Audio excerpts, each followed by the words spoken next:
So James Hammond asks, he wants to know about the big name transfers like Jermaine Defoe, Joe Cole and Yakubu all being linked to Reading at the moment. What do you think about that?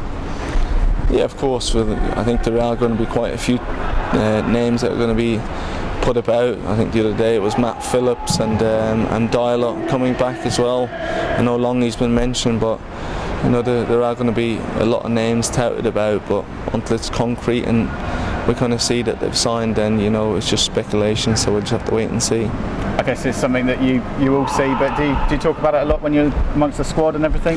Not really, because everyone's away at the moment, and I think if anyone is going to sign, they'll have signed before we come back for pre-season. So it's out of our hands. It's all down to the board and the management, and they're the ones that are out there looking to bring in the players to strengthen the squad. Yeah. Tom Wellen asks, what's your ideal range for free kicks? Probably about 30 yards out, I'd say, yeah, because it just gives you enough to get enough power on it and lets the ball kind of dip down just under the crossbar. Do you prefer to be on the right hand side, being a left footer? I don't mind either side, yeah. Okay. Paul Mann says, have you ever played for a team before that's missed so many penalties in one season? No, I haven't, no. Okay. And he's got another question as well. He says, with the new owners coming in, do you feel pressure not just to stay up, but also to do better than just stay up? Well, we've not really seen anything that's gone on behind the scenes. You know, we've just been focused on what we're getting paid to do, and that's playing football, and that's where it's up to the board and directors to sort that out, and I'm sure it'll be sorted out in the near future, but you know, it's out of our hands. There's nothing we can do about it. I guess you guys are always obviously driven to do as well as you can anyway, so yeah, of course. You know, the gaffer just says to us, you know, to focus on what we're to do and train well and play hard, and that's all we do. Cool. Dan Hughes asks, do you think you could be the top left-back goal scorer in the Premier League next season? Do I think? Yeah. Well, who knows? It'd be fantastic if I was, but you know, it's the main thing is to try and fight to get in the starting 11. I'm sure that's one of the positions that the gaffer will be trying to strengthen, and you know, the main thing is that if I can get in the starting 11, then it'd be nice to put some decent balls into the box for the lads to get on the end of them, and it'd be a Brucey bonus if I could get a goal myself. Craig Eastwood asks, has it ever been discussed you playing in a central defensive midfielder role, Beckham-esque, he says? No. Would you? Would you like to? Well, I think it's always, you know, once you're playing, you don't really mind where you're playing, but I think the way we play, we always kind of play a 4-4-2 formation, or sometimes when it's up against difficult opposition, we might get one of the strikers kind of dropping into that hole, but I don't think we would kind of accommodate to fit me in that position. Michael Wilson asks, which felt better, playing the Champions League semi-final or winning promotion last year? Winning promotion. Definitely? Definitely, yeah. Robbo Flower, he says, did you nearly sign for Bristol City before Reading? No. No? And Megan Douglas says, what was your personal highlight of last season? Probably going to West Ham, beating them 4-2.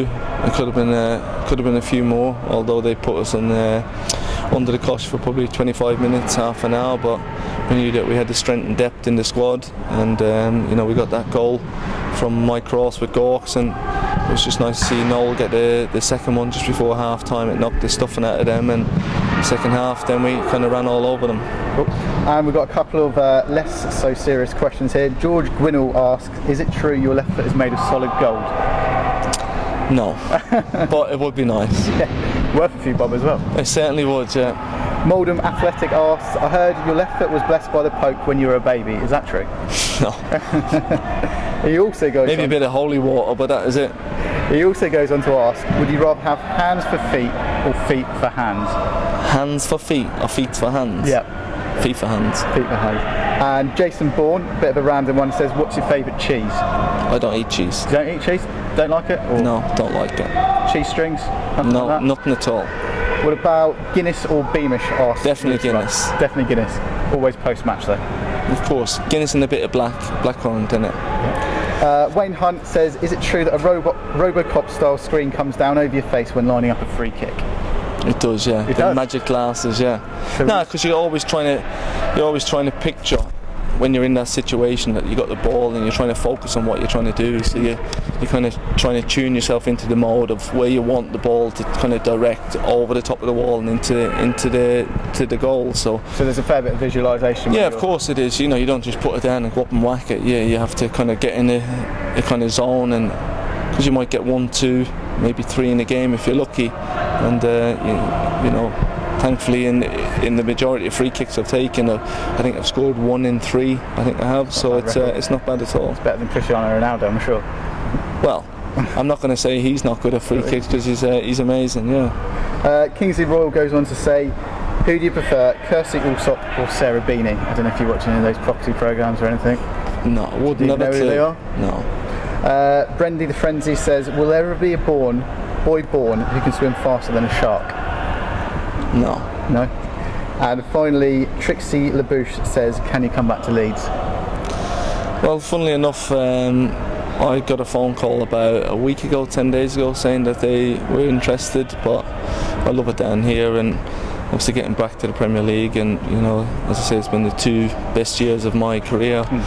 It's it'd be silly to leave such a fantastic club like Reading, so I'm definitely happy where I am. What do you make about players that go back? Because Kevin Doyle said this week that he would never come back to Reading.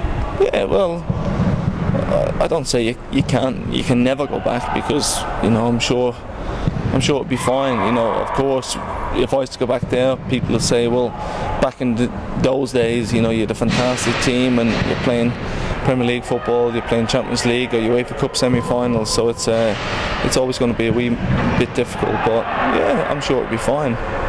I'm sure that the fans love Dyler if he was to come back, or Longy, so I'm sure they'll be welcome with open arms.